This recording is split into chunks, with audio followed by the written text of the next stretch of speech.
बड़ी परीक्षाएं बड़ी बुलाहट का चिन्ह है। आप जानते हैं ये सब 13 साल तक जेल में रहा और एक दिन वहां के राजा ने एक दर्शन देखा जिसका अर्थ उसे कोई नहीं बता पा रहा था और बाहर जाके कुछ लोगों ने उसको बताया, सर जेल में एक व्यक्ति बंद है, is a very vice man, बहुत बुद्धिमान लड़का है वो, उसको बुलाओ, उसको ट्राई करो, काम हो जाएगा। और राजा ने यूसुफ को बाहर निकाला। ओ बाइबल कहती है जंजीरों से जकड़ा हुआ व्यक्ति बाहर आया और राजा के सामने खड़ा हुआ। राजा ने उससे कहा, बता 7 पतली भैंसों को 7 मोटी भैंसों ने खाया, इसका मतलब क्या है? इतनी सफरिंग करने के बाद भी यूसुफ ने पता है राजा को क्या कहा, मुझे इसका अर्थ नहीं पता है, लेकिन भेदों का प्रकट करता स्वर्ग में है, मैं उससे प्रार्थना करूंगा कि वो तुझे बताए। What a man of God. इतनी तकलीफें भुगतने के बाद भी वो अपने परमेश्वर का आदर कर रहा था। ओ हम गीत गाते हैं, धन्य हो प्रभु का नाम, Blessed be the name of the Lord। आप गीत गाते हैं ना, ये गीत नहीं था, ये अयूब के अंदर वचन है। जब अयूब के 10 बच्चे मर गए, प्रॉपर्टी चली गई, बीमार हो गया, उसकी पत्नी ने उसे कहा खुदकुशी कर, उस समय अयूब ने कहा प्रभु ने लिया, प्रभु ने दिया, प्रभु का नाम धन्य है। वेट, ये जो वचन है एक आदमी ने खुशी में नहीं अपने गम में कहा है। खुदावन का नाम मुबारक है। Blessed be the name of the Lord। उसके 10 के 10 बच्चे मर चुके थे, उसके बाद भी वो कहता है प्रभु ने दिया, प्रभु ने लिया, प्रभु का नाम धन्य है। आप जानते हैं यूसुफ ने प्रार्थना की और यूसुफ ने उसको बता दिया, सर आपको मैं बताना चाहता हूं उसका अर्थ क्या है। आने वाले 7 साल जो है भरपूरी के साल हैं, बहुत अनाज उग सकता है, लेकिन उसके बाद जो 7 साल आएंगे वो अकाल के साल हैं। हमें इस 7 सालों में पूरा अनाज इकट्ठा करना चाहिए ताकि हम उन दिनों में खा सके जब कुछ न हो। अब जब उन लोगों ने 31 साल के लड़के की विजडम देखी, अंडरस्टैंडिंग देखी और उसके ऊपर जो अभिषेक था जो उसको जेल में प्राप्त हुआ था, उसने पूरा काउंसिल बुलाया और कहा, हम चाहते हैं ये काम तू कर। वो लड़का जो जेल में कैदी था, एक दिन में वो बादशाह बन गया। अब मैं आपको कुछ बताना चाहता हूं, बड़े ध्यान से सुनिए। ये तो नॉलेज है जो मैंने आपको बताया, it is all only knowledge. ये सब बाइबल में लिखा है, कोई प्रकाशन नहीं है मेरे पास, बड़े सीधे तौर से मैंने आपको बताया ये बाइबल में है। अब मैं आपको कुछ बताना चाहता हूं जो बाइबल में नहीं है, जो पवित्र आत्मा ने रिवील किया है। आप जानते हैं परमेश्वर ने कहा था मैं तुझे एक बड़ा व्यक्ति बनाऊंगा, लेकिन बड़ा व्यक्ति तो बनना छोड़ो, यूसुफ की वहां से परीक्षाएं चालू हो गई। उसके भाइयों ने मारा, उस बहन ने गलत एलिगेशन लगाया और अंत में वो जेल में गया और जेल के बाद वो सीधा राजा से मिला। मैं आप में से हर एक को बताना चाहता हूं, अगर आप परमेश्वर के साथ विश्वास योग्यता से चलेंगे, अगर आप यूसुफ की तरह जिंदगी जिएंगे कि पाप करना चाहो तो कर सकते हो, फिर भी आप नहीं कर रहे हो। आपको भाइयों ने सताया लेकिन आप उन्हें परेशान नहीं करते हो। आप जेल में भी थे लेकिन आप शांत थे। जब आप परमेश्वर के साथ विश्वास योग्यता के साथ चलेंगे ना, विश्वास कीजिए आपकी कोई भी परीक्षा आपको आपके लक्ष्य से दूर नहीं, आपको आपके लक्ष्य के और करीब ले जाएगी। मैं आप में से हर एक को कहना चाहता हूं, प्रभु के पास विश्वास करने वालों की इतनी बड़ी भीड़ है कि प्रभु बोलते हैं मैं गिन नहीं सकता, लेकिन मैं आपको बताना चाहता हूं परमेश्वर के पास विश्वासी बहुत हैं, पर विश्वास योग्य लोगों की बड़ी कमी है। यूसुफ विश्वास योग्य था। उसकी हर परीक्षा उसे उसके लक्ष्य से दूर नहीं, उसे उसके और करीब ले गई। मैं आप में से हर एक को कहना चाहता हूं, यहां देखिए, जिनको पैसों की तंगी है, जो इन दिनों में फाइनेंशियल क्राइसिस से गुजर रहे हैं, जिनके पास बेसिक भी नहीं है बेचारों के पास, मैं भाई आपको कहना चाहता हूं, सुनिए, हमारी बाइबल में लिखा है वो हमारी सारी कमी घटी पूरी करेगा। रुकिए, हमारी बाइबल में लिखा गया है वो हमारा चरवाहा है, हमें कोई घटी नहीं होगी।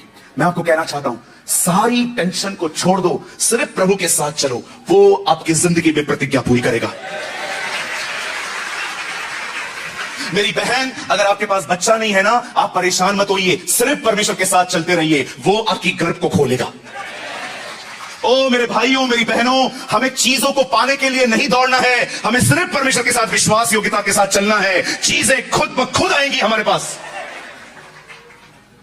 ओ क्या वो लड़की जानती थी कि जिस खेत में मैं काम कर रही हूं, क्या रूथ जानती थी, नुहामी की बहू, कि जिस खेत में मैं काम कर रही हूं एक दिन परमेश्वर मुझे इसी खेत का मालकिन बनाएगा? नो।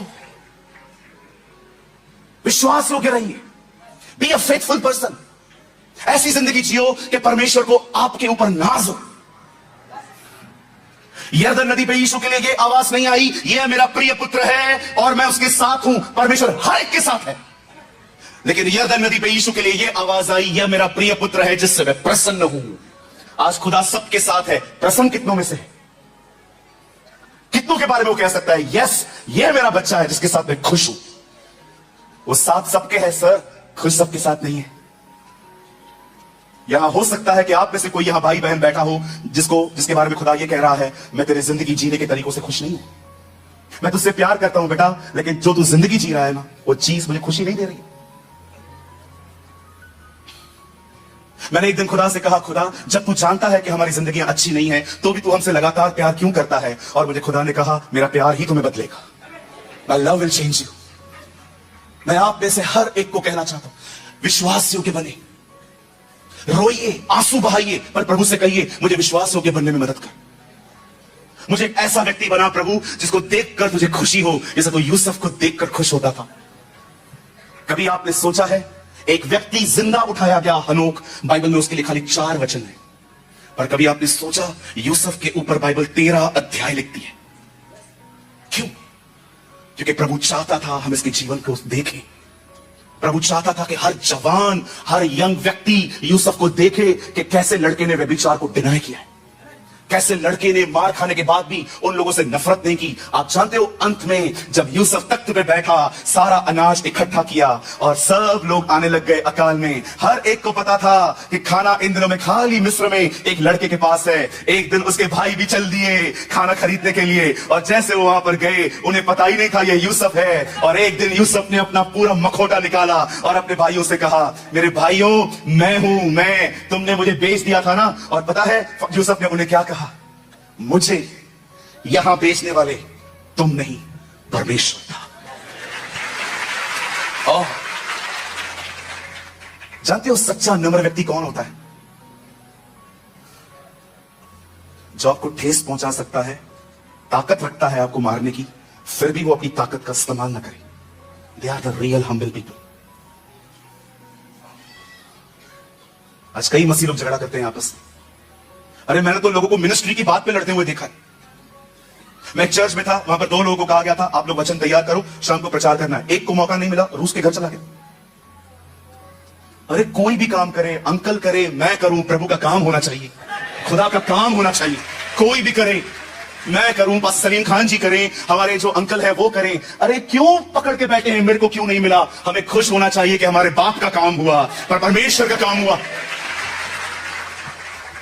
हमारी चर्च में एक बहन आई, उन्होंने कहा, पास्टर आप मुझे गीत गाने के लिए देंगे? मैंने कहा, बहन जरूर दूंगा, लेकिन थोड़ा समय रुको, थोड़ा मैं जानूं कि आप कैसे कैसे हो। 2 हफ्ते के बाद वो बहन वापस आई, पास्टर जी आज गीत गाऊं? मैंने कहा, बहन मैं आपको दूंगा। फिर 1 हफ्ते के बाद आए, सिस्टर फिर आए, भैया आज गाऊं? मैंने कहा, बहन मैं सामने से बोलूंगा आपको, आप परेशान मत होइए। एक दिन उन्होंने सबके सामने जिद की, आज मैं गीत गाऊंगी। मैंने उनसे एक सवाल पूछा, मैंने कहा, बहन अगर आप भीड़ में खड़े हो जाओ और प्रभु की आराधना करो तो किसके लिए करोगे? प्रभु के लिए। मैंने कहा, पक्का? आप वहां से किसके लिए गाओगे? प्रभु के लिए।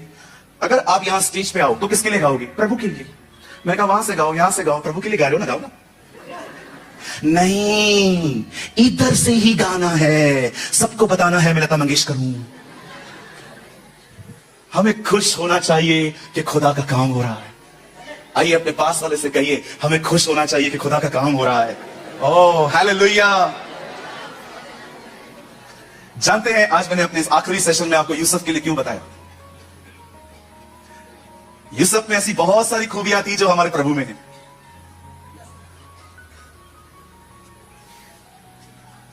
यूसुफ से भाई नफरत करते थे, याकूब प्यार करता था। यीशु से भी यहूदी नफरत करते थे, पर पिता उससे प्यार करता था।